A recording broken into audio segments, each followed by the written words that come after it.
Welcome back to the Dunkers Podcast, the only place where freezing your bits off counts as therapy and talking nonsense counts as wellness. Today, we're joined by a man who's got more job titles than a royal press release, Julian Turner. He's an award-winning CEO, a board mentor, a product innovator, the founder of Four Turners, which is a consultancy that believes great leadership starts with great conversation. So let's see what happens today. He's helped launch everything from smart mirrors in palaces and airports to next-gen wheelchairs with Centaur Robotics. Before wheelchairs, Julian also owned and ran a successful motor company called Westfield, which achieved some amazing undertakings in what many may have thought started life as a kit car. I'm still recovering from one of his past drivers' attempts on my life yesterday. We'll get to that a little bit later. Basically, if it's high-tech energy and game-changing, Julian's probably already working on it. But when he's not reshaping the future, he's right here in Abersoch, throwing himself into the Irish Sea with the rest of us loonies. So how does he feel? How does he balance, in fact, boardrooms, breakthroughs, and belly flops into icy water? Let's find out. Welcome, Julian. All right. Apparently you're living proof that even the busiest brains need a dunk now and then. Yeah, that's right. Yeah, I think you do need to have time to just have a think to yourself. And I do that, for myself, but also for my team. I do say to them in all the companies that I work in, every one of my team members should have at least half an hour to an hour a week, just time to think things through, look at different ways of doing things and just think about different innovation and ideas. And think dunking is sort of one of those therapies that might get through to them? Yes, I think so. Yeah, I've suggested lots of things, as you could well imagine. Like there's the door. Yeah. There's the door.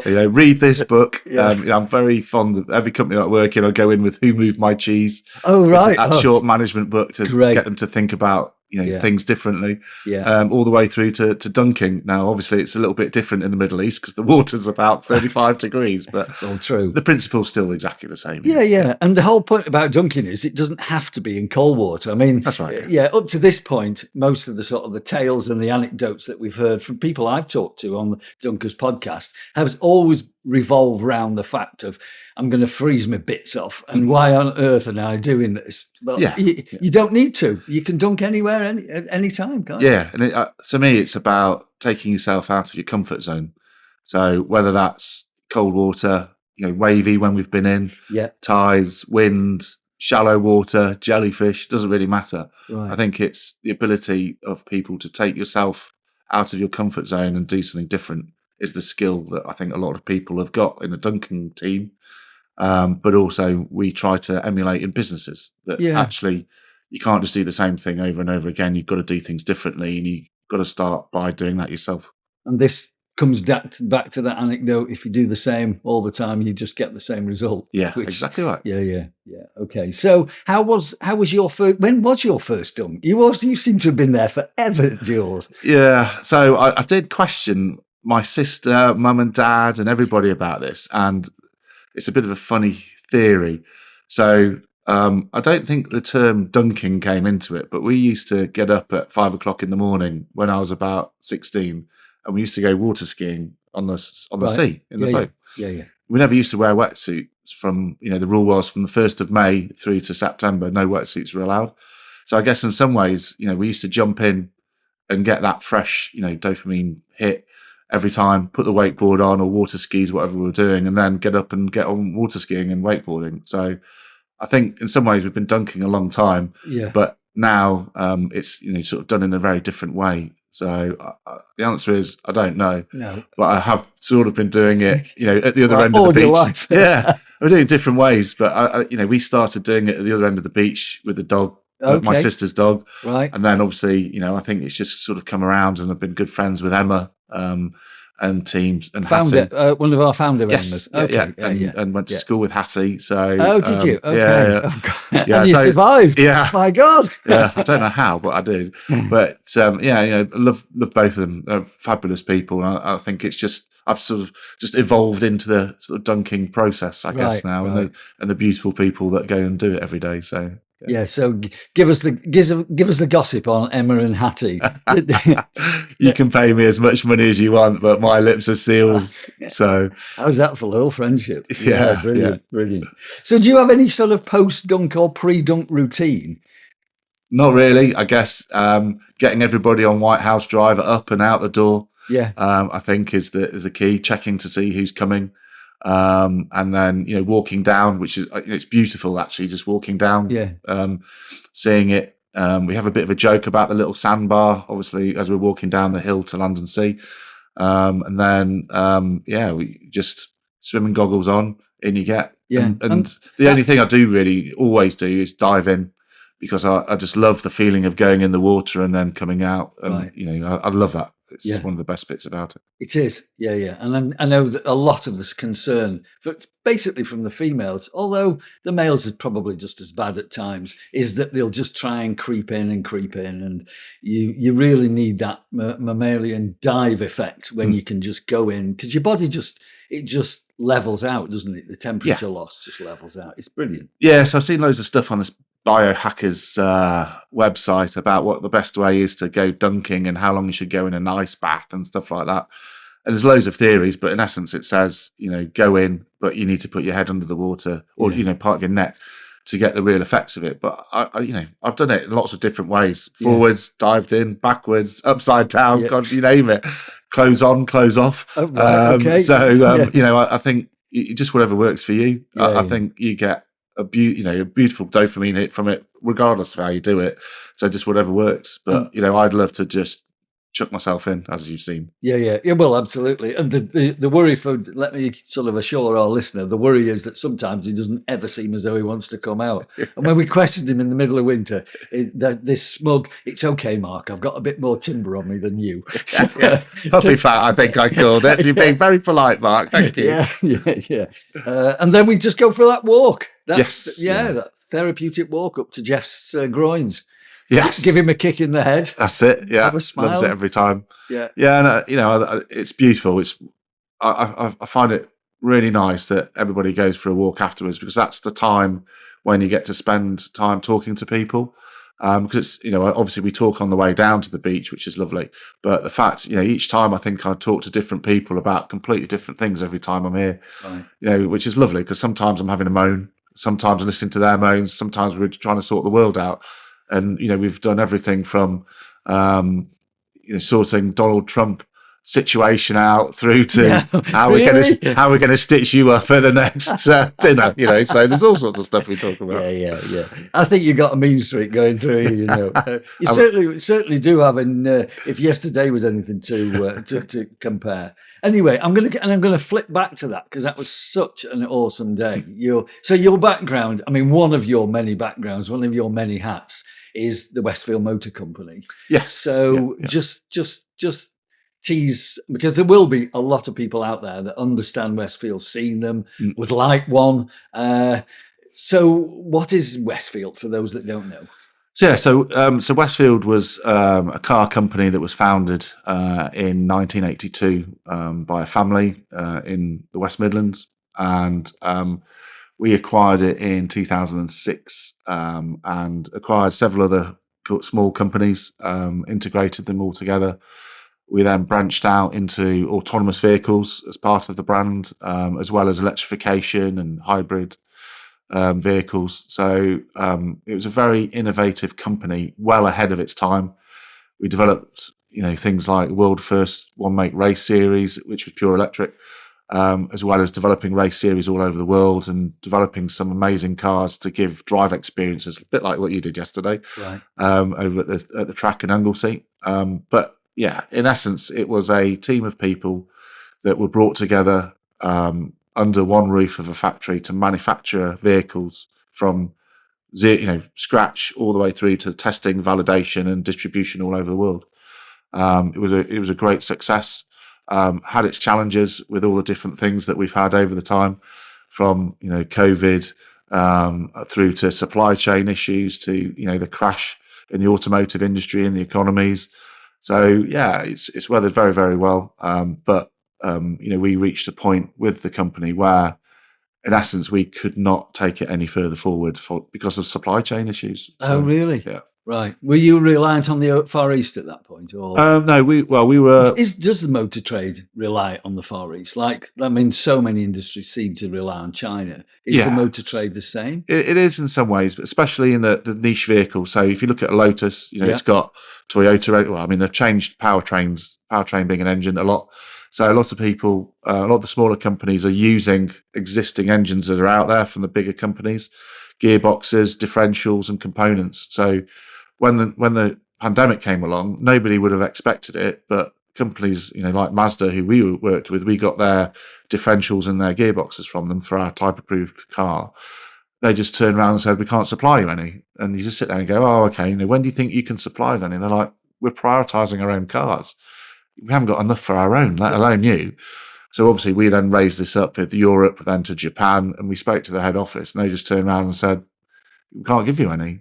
So I'm sitting there going, oh, how on earth are we going to trade through this? Because you can't just put a different gearbox in. No. Because the vehicle's been type approved. It has to have that gearbox in. And we ended up, speaking with someone quite high up who just said, if you really want a date, I think it's going to be about 18 months' time. Wow. So obviously I had to then go back to the board and say, we either need to retype approve another vehicle with a Ford engine and gearbox or something else, or to develop our own, or we need to look at other options. So, and that was obviously why we looked at the whole situation and then sold the company to another party that wanted to take it forward. Because they presumably just simply got the finance and they got the ability to hold onto the company and the name. So they took the company forward. I think they thought that they could get the parts from did they? from the same supply chain. Mine's bigger than yours, is it? Yeah, is that something like that. Oh, yeah. So I was very honest and open about what was going on in the supply chain around the world. They thought they could do better, so we left them to it. And there hangs another story. Yes, that's it. So yesterday we were in aerial cars, which was an amazing experience. Your driver, I know this has nothing to do with Duncan, but it's worth reiterating because Nick and I were sort of almost executed in this car. And thanks to you, Julian, with managing to speak to Simon, the driver. He presumably was a driver of yours.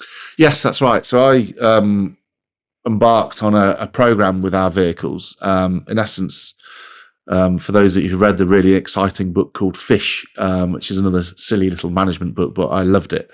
So what we wanted to do was to bring the customer into the purchase of their own vehicle. So what we wanted to do was run an event where somebody would pay £10, in essence, to get a minute and a half in a car, being driven around by a professional driver. And the minute they step out the car, we then give them a leaflet or a link to a website that said, you can now drive like this guy next to you or girl next to you, and they can, in essence, teach you how to drive like this for £100. Wow. Which is, in essence, auto testing. So it's like a small little track, not timed, but it gets very competitive, obviously, with different people. So you can go and do that for £100, which was brilliant. You can then go on to the next stage, which is go and do a track day. And then obviously buy your own car. So in essence, we were taking people from £10 up to, whatever, £50,000. Yeah, that's it. And it worked very, very well. It was a great business model. It worked extremely well all over the world. It was very hard work. And the cars, as you heard yesterday, were phenomenal. And that's why we beat and held, Guinness World Records for over 10 years for the reliability of our vehicles operating around, plus or minus 4G, which is the same as what you'd get in a Red Bull stunt aircraft. Wow. Okay. So it's serious. Serious extreme. Stuff. Extreme stuff. Well, you heard the driver yesterday. He wouldn't get out of the car. All day for 12 hours. No. He didn't have any skin left on his legs from being knocked around all the time doing these, extreme driving events. But he loved it, and he got out of the car to go for a wee and he'd end up falling over because he was so dizzy from doing the drifting. So but you can see the smile on his face. He loved it. He wanted to do it, and it was like its own drug in itself. And its dopamine spikes from doing it. It was fabulous. It was and part of your background is spending quite a lot of time in the Middle East, isn't it? Yes, it is now. Yeah. So I'm just thinking, reflecting back onto yesterday, and I know that there's a lot that we can't say because it's obviously confidential. Yeah. But your connection with the Middle East is now sort of dovetailed back into the world and your history of cars, isn't it? And yeah, that's right. So I obviously, as part of the deal, I wasn't allowed to continue to work in the same area for a period of time. And what was that area? In the motor industry, and specifically in that when you told in racing, Westfield. yeah. So obviously, there's two reasons. One, obviously, was the contract. But two, I also said to myself, I was working silly hours. It was very hard. The margins are very tight, and the supply chain was a nightmare. So it was really difficult business to be in, especially at that time. But now, hilariously, I've been working for a software company in the Middle East, as well as doing lots of other things. And they approached me about an idea that I had about, 5 years ago, I think it was, and asked if I'd like to take it through to fruition, which is quite hilarious that it's got the possibility to be funded by people in the Middle East and launched there. But it's not about taking intellectual property to the Middle East. It's about growing the UK companies, taking them to the next stage and expanding it into the Middle East, which I think is everything what I wanted to do. I'm just doing it with some different companies than what I suggested 5 years ago. So they're UK companies, and they're creating satellites which are in the Middle East, which are funded by the Middle East. Yes, but still ostensibly owned and controlled by the UK. By the UK, that's exactly right. Yeah, because the UK has got a real reputation when it comes to sort of high performance cars. It's still. I mean, we might not make many. I don't know whether we still make cars. I suppose we do in the Northeast. Yeah, but we do. Yeah. I mean, it's an £8 billion industry actually. In this country. Yeah, the niche vehicle industry. Wow. Yeah, there's a lot of companies, and it's not just cars for the road, it's racing cars, and it's all the industry associated with it, from all the parts, race suits, helmets, kit that goes with it, carbon fiber parts, everything. It's a huge industry as part of the UK, so it's really, really important part, which is why I was quite keen to make this deal happen, because I think it will be great that it's UK car companies doing it, not somebody else. Right. So. And your connection with the wheelchair business, next generation wheelchairs, is that part of is that funded by the Middle East, or is that a completely different business? No, that's a totally different business. They brought me in because of my experience in manufacturing. Okay. Because I'm the only one that did manufacturing at university in the team, and also have run a manufacturing business for many years, doing different things. So in some ways, we even call it a vehicle. So it's not even a wheelchair. Just tell us. Tell us. Well, because I think everybody has got this perception of a wheelchair. Just tell us how it's differing. Yeah, I mean, a lot of it's the design. So it looks spoilers on. Stuff like that. Exactly. It can fly. No, it's very much a futuristic design of a wheelchair. There's been a lot of time spent on the design and development of that to be different, and lots of people that have seen it in mobility impaired have said it's the iPhone of wheelchairs. Really? That's a big claim, that. Yeah. I'm sure I'll have Apple after me, but we'll sort that out when we get to it. It's not the first time. No. So it's really exciting to get that feedback from some of the users. The uniqueness of it is one, the design, but two, it enables not just to be operated around, but actually enables you to lift up. Do you want me to? Yeah. So it enables you to lift up and have eye-to-eye contact with people, so that you can have a conversation, have dinner, do lots of different things. And there's been a lot of work gone into that company. It's been operating for a number of years, and I was brought in to take that to the next stage, get further investment, and sort out the manufacturing and assembly of them for distribution on a global scale. And when do you think that distribution might happen? Is there a projected sort of launch date? So we're doing it for winter. So that's when we're going to start doing the first deliveries of the production intent vehicle.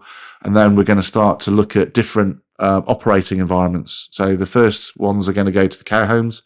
Then we're going to be doing airports. So if you get a taxi or car to the airport, the idea behind it, it's going to operate autonomously and come and drive itself to your car where you're going to be dropped off. You get in it, you can then drive it yourself through all the shops to the aircraft door or through into your seat. You get into your seat and then it drives itself off and goes and parks.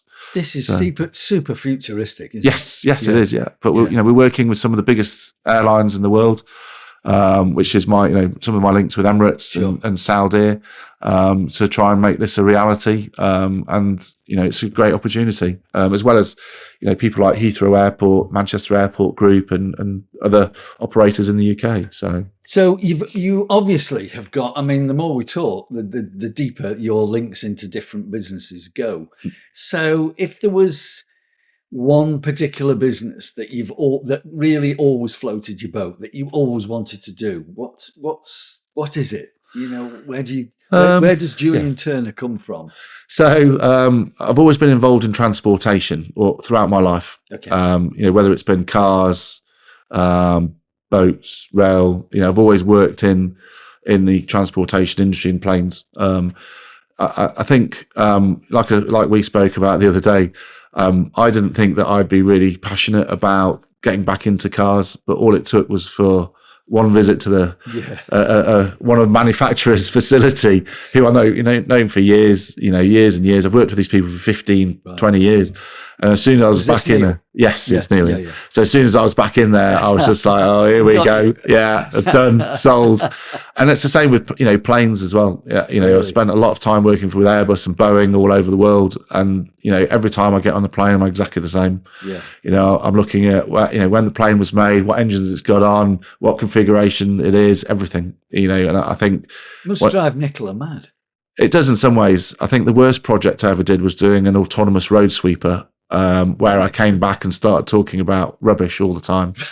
But the problem is, I think I'm one of those people that everywhere I look, I see things that can be done better. Yeah. And you're that's an engineer by profession, aren't you? Yeah. So I've always been an engineer. So, and I think that's something I just got from, being around my dad, my sister are both engineers as well, and my brother-in-law. So we've come from a family of engineers all the time. Very creative. Yeah. Very creative. And I think that's where my skills lie, is in the technology, taking it forward, but also creating the ideas of doing something different, which is. Because if you're a pure technician, then sometimes, I think we were just speaking off air before we started the podcast, sometimes you just end up down a rabbit hole, because if you are so technically inclined, you just don't see the wood for the trees, do you? Yeah, and I see that regularly. Yeah. So, as an engineer, you have to take the bit. You imagine, you design, you create, and you see the bigger picture all the time. Yeah, and it's weird because I'm an extrovert, so you wouldn't expect. Yeah, if you guessed that, thanks. Yeah. I never got that one. And my Myers-Briggs had to confirm it because I didn't believe any of you. Oh, yeah. But no, it's an odd to be an engineer and an extrovert, because obviously engineers tend to be very attention to detail and OCD about what they do. Sure. Whereas, I've always been trained to look at holistically and look at the business case, the finances, the sales, the marketing, which is why I think I've been quite suited to small companies and medium companies that are growing, or small teams. You like that small SME chase, don't you? I do, but if you remember, I started my career, started it several times, different airlines, and working for Boeing. I ended up having a team there of people, and we ran it as an SME. We didn't run it as Boeing. We ran it as an SME because we needed to do something different. Yeah, you had innovative, fast change, accept change. Yeah. So it's a different way of doing it. Boeing at that time, I think, was probably the world's largest employer, right. And it's very strict in its processes. But as you can imagine, a young guy coming in, I started questioning all the processes and ruffled lots of feathers. But we got we got it done. Yeah, we got stuff done. Yeah, well, which is real sort of, that's an accolade to the management or the immediate management over you at Boeing, because they just, they must have thought, oh, well, we'll just give him enough rope, he'll hang himself if need be. Yeah, pretty much. Yeah. But you got to remember the guy who I worked for was a very successful guy. So he was called Alan Mullally. Right. Oh, right. So he even I heard of him. Yeah. So he ran. He was the project manager of the Boeing 777, which is the world's most successful aircraft, and then went on to run Boeing, and then went on to run Ford. Yes. So in essence, I've sort of been trained by him in the way that he thinks, which is hilarious when I now, work with some guys from Ford and I'm, reciting some of the management techniques that he implements on a weekly, monthly basis. And, they just look at you and think, where have you got heard this before? That's exactly right. Yeah. So, we all have a good giggle about it, but the concept's still exactly the same. Yeah. So. Well, if the words are right, and then you just follow them, don't you? You're daft if you don't, but you just got to make them your own. I think that's the thing. So, okay. So where is, just let me into a bit of background. Where is it from here? Where do you go from here? Are you going to just continue doing what you're doing? Because I think when we first met, which was a couple of years ago, I think I'd assumed that you were on the run down to retirement, and nothing could be further from the truth. Yeah. Yeah. Well, if I'm anything like my dad, he retired about 10 times. So I've always been very lucky. Every company that I've ever worked with, they've always wanted to do more with me. Okay. And, that's with the people as well. So when the people have left and gone elsewhere, I'm still working with them now. Right. Some of them I've started businesses with. Some of them, I'm still working with. So I think that's a great accolade to have. And it shows that you're doing the right thing. Yeah. I don't know. I tried to convince my wife that I was allowed to retire last year in some way, shape or form. And I was quite clearly told that's absolutely no way allowed, which is, why. Nicola is a medic? Yeah. No, she's a chief pharmacist. Oh, sorry. Yes, sorry. For a hospital. Okay. So we're very different characters, which is why I think we go so well together, actually. She keeps calling herself the long-suffering wife, and I think most wives probably do, but especially her. When we got married, my sister named as the project plan behind us getting married of what we needed to do, Project Peter Pan. Oh, really? Which I thought was quite funny. Yeah. And everyone kept saying, your wife needs a sainthood, which she's probably right. She does. Yeah. I think my calling is in technology in a number of companies, and I like working with great people. I think you can be doing anything, and if you're working with the right people, actually, that's what your mojo is: getting out of bed every day and doing that. And you can blueprint quite a lot from one company to another, can't you? Yes. It isn't a case of every startup is sort of a brownfield site and you have to start. There is a lot that you can take back. And the more experienced you are, the more you can take that back. Yeah. So everything I do is product focused. Okay. So even the software product I do. Focus, i.e. there's got to be an end product rather than a service. Yeah. Okay. But even the products I look at as a service. Ah. Right. Because all the time I get people going, oh, we've designed and developed this amazing thing. And it's like, if you talk to your customer about it and they're there going, no, I've created it. I've done it. I've done the development. It's like, but if they don't want to buy it, then it's a complete waste of time, isn't it? Yeah. So, even with the software company, I try to put the people that I work with in the shoes of other people and say, imagine you are the customer. What would you want to see? And then I get them to write it down. And then I say to them, now go and speak to the customer. And they're like, oh, we can't do that. It's a car park operator. I'm like, go and talk to him and show him what your idea is and bash the ideas around with him and say, what do you think to this? Is it a good idea, or what would you do differently? And it's a very different mindset. But to me, that's more customer focused with the service that we're offering. Yeah. Because they're now coming back going, can you add this? Can we have that? And, if you add this service, we can generate more income together, so actually it's opening up huge opportunities between us in not just the area we're operating, but in additional services that generate money for both the parties involved. So I see that as a success. And you work with M-Spark, don't you, up in Yes. Anglesey? Yes, I do. Yeah. Yeah. From what I'm sort of picking up here, your forgive me drawing a comparison. It's almost a bit your mantra. It feels very much like Peter Jones from the Dragon's Den. It's it's pragmatic. It's talk to your customer. Who's going to pay for this? And I'm just thinking that M-Spark might, in someday in the future, put their own little Dragon's Den together because that's the thing that is so testing. I think that's probably why the program is so successful, because it actually puts people in 2 minutes on the metal. Yeah, and exactly right. The work with M-Spark's really exciting. So you've got to remember, when I finished with Westfield, I was put into a situation where I was working for a very rich individual that wanted to diversify their portfolio. So I went round all the universities and innovation centres that I knew to look at what the new technology was coming through. Okay. And that was like a scout. Yeah, exactly right. Yeah. So an IP scout, I guess, intellectual property scout. And it wasn't just, let's go and buy startups. It was what technology, what the trends, what's happening in these different industries. And I had quite a wide scope. So I was looking at everything from small modular reactors to hydrogen, to electrification, to aviation, to healthcare. So my remit was huge, but it was really exciting to go and see some of the latest technology. But I could quite clearly see where the teams needed help, the technology needed help, and where things were on the development scale, technology readiness level to me new. But were they an early prototype? Did they need more money to accelerate it, or were they ready to commercialize it in the Middle East or further afield? So that was really exciting. But now I've got those contacts in those different innovation centres. I can just pick up a phone and go, have you got someone that can do this? What's happening with this company? Do they want help, commercialising in the Middle East or somewhere else? So you've got to remember, I've lived and worked in every continent pretty much.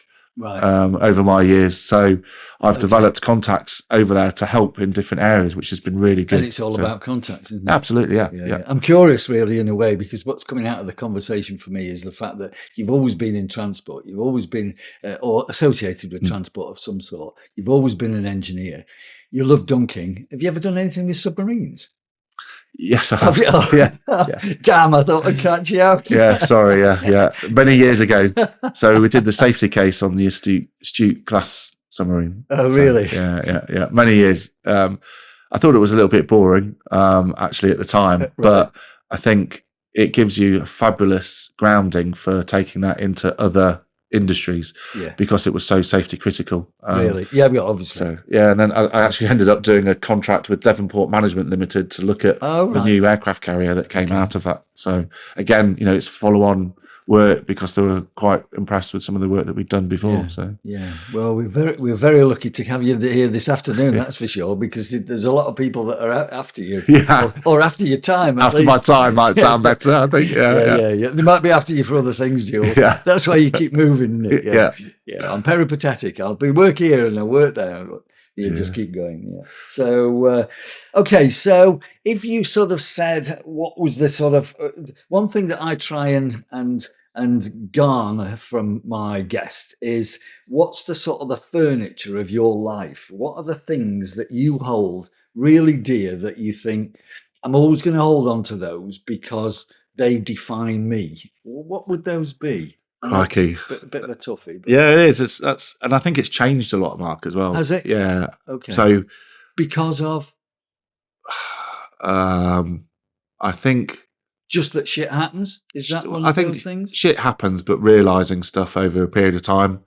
Quite openly, I used to put my work before my family. Okay. Which a lot of people do. You get sucked into it. Yeah.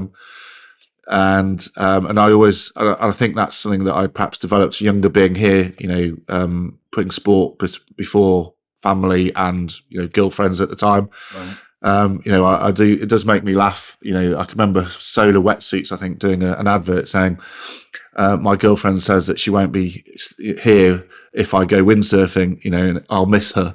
Right. And I was just like, absolutely, if it's windy, I'm off. It doesn't matter what's going on, I'm off. Which is, why I got to know Farrell and everybody with the windsurfing team down here.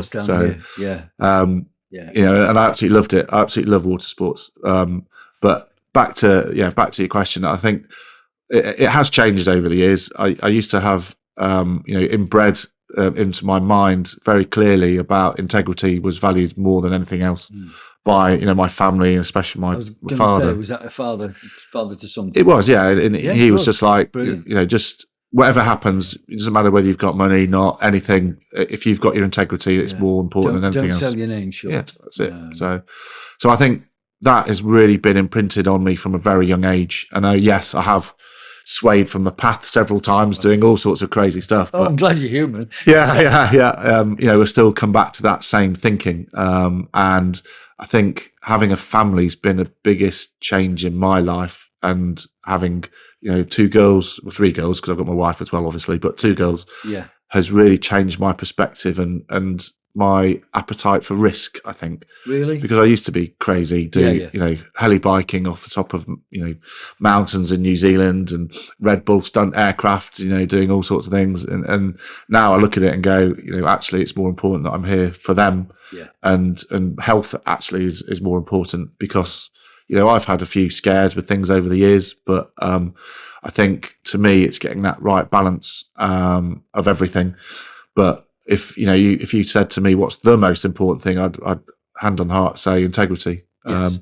But I think with where I work and what I do, I'm really keen now to give young people a chance, but predominantly ladies. Yeah. I've got an all-female software team in the Middle East. Brilliant.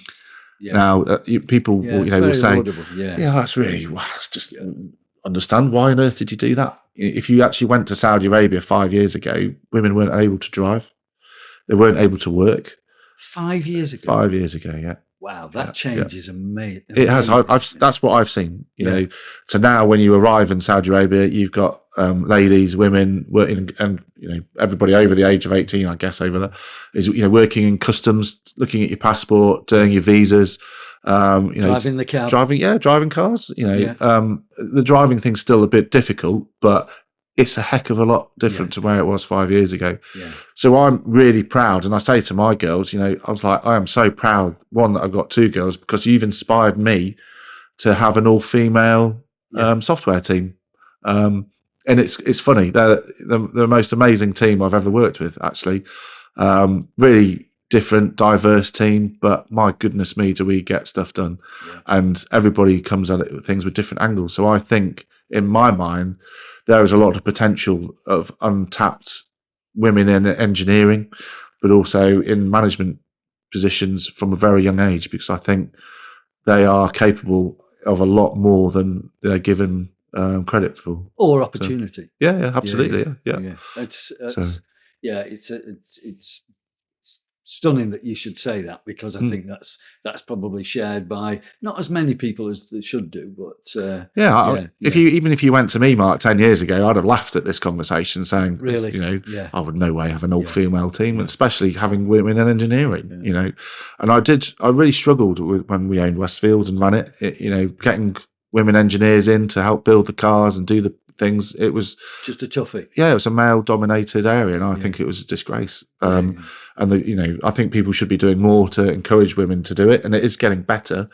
But there's a long way to go. And what really I love are things like my daughter announced last year she's going to sail around the world single-handedly, which I was just.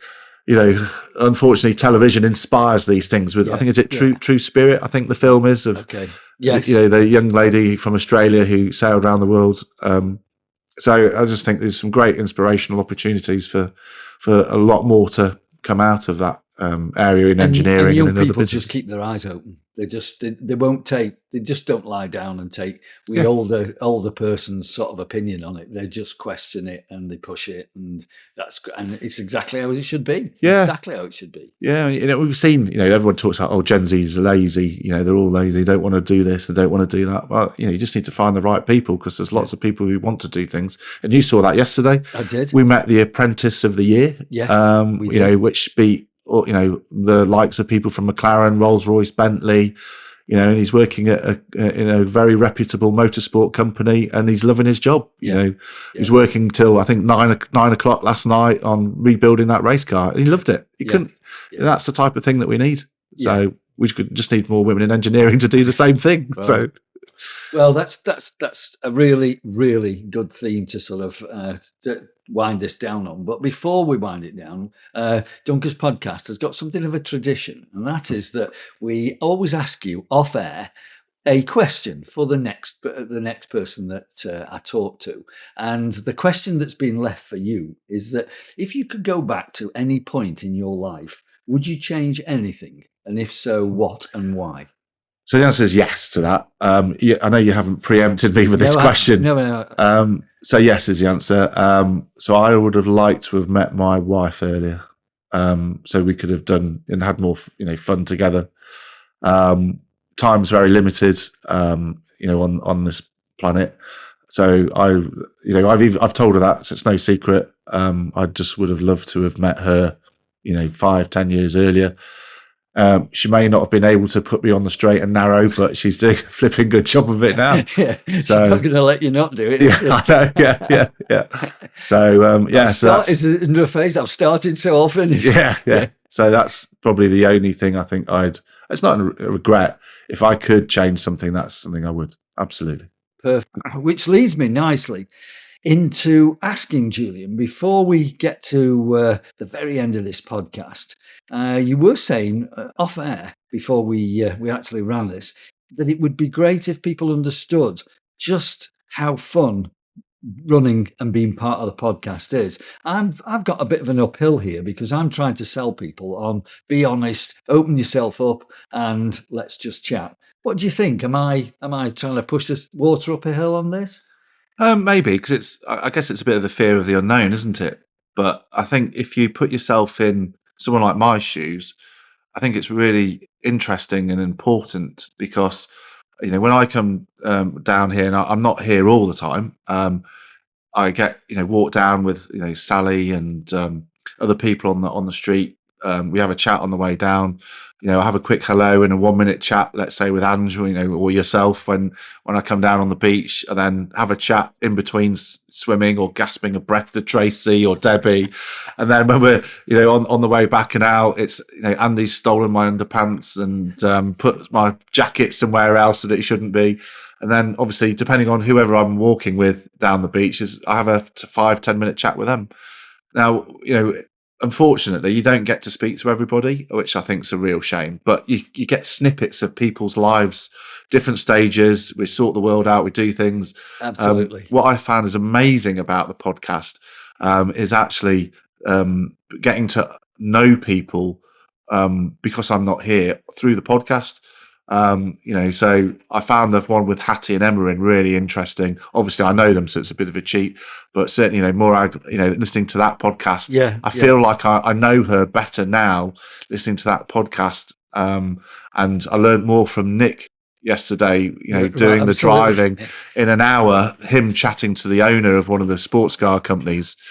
And that's been really interesting, so that I get to know more about him in an hour being with him, talking to somebody else, than I have in the 2-3 years that I've been dunking with him. Absolutely. So I think it's really important that people do it. That's great to hear, because the thing is that, this is all about, it's all about getting to know people, as you say, just getting to know them. And the Dunkers have got a great community, a super strong community, because there's such a trust. And, if there's one thing that you were sort of saying earlier on about, if a reflection back on your life is your integrity, and I would say the reflection so far for me for 5 years of being involved with the Dunkers is the trust. That's the word that I always use, that we've got trust for each other, and people just open up. So thank you. I'm glad you said that, because hopefully it will make it a bit easier. And I'm pestering somebody to say, "Oh, come on, the Dunkers podcast." Then they might be a bit more inclined to have a go. Yeah, they're not allowed to use the 1202 error code. So, they've definitely got to come and do it. Absolutely. If I've done it, they can do it. Yeah. So. Julian, once again, thanks very much indeed, and may the Dunker spirit go with you. Cheers.